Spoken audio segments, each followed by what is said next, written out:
নমস্কার বন্ধুরা, আমি স্বপ্না কিচেনে আবার সবাইকে স্বাগত জানাই। আজকের আমাদের রেসিপি ঘুগনি। এই ঘুগনি তৈরি করার জন্য আমাদের যা যা উপকরণগুলি লাগবে সেগুলো আপনাদের একবার দেখিয়ে নেব। এখানে আমরা ঘুগনিটি তৈরি করার জন্য 500 গ্রাম এখানে আমরা মটর নিয়েছি। এই মটরটাকে আমরা প্রথমে জল দিয়ে নুন আর হলুদ দিয়ে ভালো করে সেদ্ধ করে নেব। জলের পরিমাণটা আপনাদের দেখিয়ে নেব। আমরা প্রথমে এখানে আমরা ঘুগনির মধ্যে মটরের মধ্যে জল দিচ্ছি। দেখুন যতটা মটর ঠিক তার ওপর অবধি আমরা জল দেবো। ঠিক বেশি দিলে আবার জলটা ঠিকঠাক দিলে মটরটা ভালো সেদ্ধ হবে, আর বেশি জল দিয়ে দিলে পরে মটরটা গলে যাবে। সেই জন্য আমরা যতটা মটর আছে তার থেকে একটু উঁচু, তার একটু বেশি আমরা জলের পরিমাপটা দেবো। প্রথমে আমরা এখানে গ্যাসটাকে প্রথমে আমরা অন করে নেব। এখানে গ্যাসটাকে প্রথমে আমরা অন করে নিয়েছি। এর মধ্যে আমরা আন্দাজ করে নুন আর হলুদ গুঁড়ো দিয়ে দেব। হলুদ গুঁড়ো দিচ্ছি এখানে হাফ চা চামচের মতো, আর নুনটা আমরা এখানে আন্দাজ করে দিয়ে দেব। এখানে নুনটা আমরা 1 চা চামচের মতো দিলাম।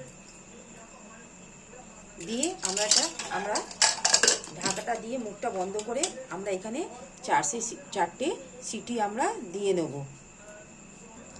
আমাদের মটরটা ঠিক একদিকে সেদ্ধ হচ্ছে। এখানে আমরা একটা প্যান বসিয়ে নিয়েছি। প্যানের মধ্যে এখানে আমরা 2টো শুকনো লঙ্কা, 2 থেকে 3টে আমরা এলাচ, লবঙ্গ 3 থেকে 4টে, আর দারচিনি আমরা 2টো ছোট টুকরো নিয়েছি। এগুলো আমরা শুকনো খোলায় প্রথমে ভাজবো। এইগুলো শক্ত বলে আগে দিয়েছি। তারপর আমরা এখানে দিচ্ছি এখানে 1 চা চামচ গোটা জিরে, 1 চা চামচ গোটা ধনে, আর 1 চা চামচ গোটা মৌরি দিয়ে আমরা ভালো করে শুকনো কড়ায় ভেজে নেব। এটা ঠিক আমাদের ঠিক ভাজা হয়ে গেছে। এটা গ্যাসটা অফ করে দিয়ে আমরা এটা একটা পাত্রের মধ্যে ঢেলে নেব। এবার আমরা এখানে গ্যাসের ওভেনে আমরা কড়াটা বসিয়ে নিলাম। কড়াটা গরম হয়ে গেছে। এখানে আমরা এই ঘুগনিটা সর্ষের তেল দিয়ে তৈরি করছি, তাই এখানে আমরা তেলটা দিয়ে দিলাম। ঠিক তেলটা গরম হচ্ছে। আমরা ঠিক এইখানে আমরা এই চামচের 1 চা চামচ আমরা চিনি দিয়ে দেবো। চিনিটা এই জন্য দিচ্ছি যাতে ক্যারামেলের মতন কালারটা খুব সুন্দর হবে। চিনিটা এখানে ঠিক গলে গেছে। এখানে আমরা একটা বড় সাইজের পেঁয়াজ কেটে রেখেছি, সেটা আমরা দিয়ে দেবো। ঠিক পেঁয়াজটা আমাদের ঠিক হালকা লাল হয়ে গেছে। ঠিক এই অবস্থা এখানে আমরা 1 চা চামচ আদা, 1 চা চামচ রসুন নিয়েছি, সেটা আমরা দিয়ে দেব।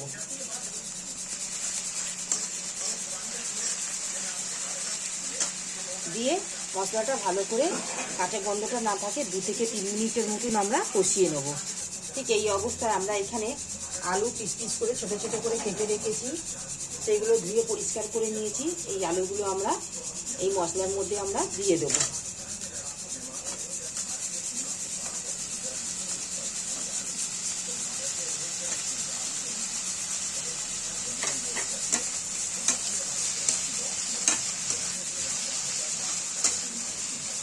দিয়ে এখানে আমরা আন্দাজ করে নুন, হলুদ আর লঙ্কা, কাশ্মীরি লঙ্কার গুঁড়ো দিয়ে দেবো।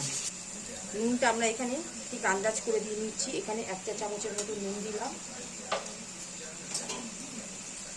হলুদ গুঁড়ো দেবো এখানে আমরা 1 চা চামচের মতন, আর কাশ্মীরি লঙ্কার গুঁড়ো দিলাম 1 চা চামচের মতন। আমরা এখানে এই হলুদ আর লঙ্কাটা এই কারণে দিলাম, এই স্টেজে দিলে পরে ঘুগনির কালারটা উজ্জ্বল হবে, না হলে সব মশলার সাথে দিলে কালারটা ঠিক হবে না বলে সেই জন্য আমরা এখানে আগেই কালারের জন্য এখানে হলুদ গুঁড়ো আর লঙ্কার গুঁড়ো দিয়ে দিলাম।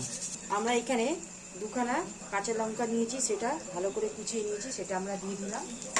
আর এখানে দিয়ে দেবো এই স্টেজে টমেটোর কুচিগুলো আমরা এখানে দিয়ে দিলাম। জল দেওয়ার এখানে দরকার নেই, কারণ এই টমেটোর মধ্যেই ভালো করে ঠিক আলুটা ভালো করে সেদ্ধ হয়ে যাবে। নুন আমরা আগেই দিয়েছি, তাই টমেটোর গলতে বেশিক্ষণ সময় লাগবে না। এইভাবে আমরা 1 থেকে 2 মিনিটের মতন আমরা এইভাবে টমেটোগুলো যাতে গলে যায় ভেজে নেব। ঠিক এই অবস্থায় এখানে আমরা 1 চা চামচের মতন ধনে গুঁড়ো দিয়ে দেবো।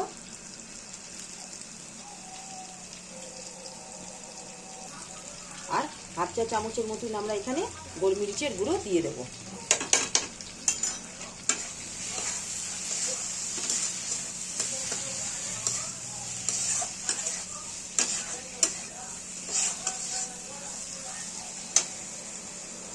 দেখুন আমাদের ঘুগনিটা খুব সুন্দর, দেখুন যেরকম দেখিয়েছিলাম, জলটার যেরকম মাপ দেখিয়েছিলাম কত সুন্দর ঘুগনিটা তৈরি হয়েছে, দেখুন সেদ্ধ হয়ে গেছে।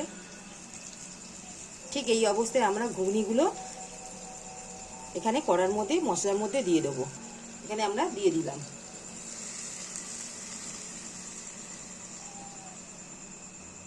দিয়ে ভালো করে আমরা ঠিক মিশিয়ে নেব।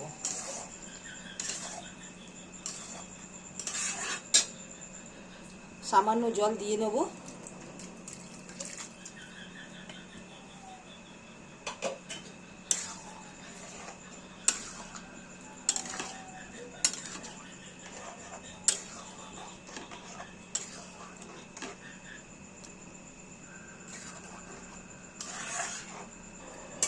এইভাবে আমরা ঘুগনিটা 1 থেকে 2 মিনিটের মতন আমরা ফুটিয়ে নেব। ঘুগনিটা ঠিক ফুটছে, ঠিক এই অবস্থায় আমরা এখানে যে ভাজা মশলাটা রেখেছিলাম সেটা আমরা দিয়ে দেব।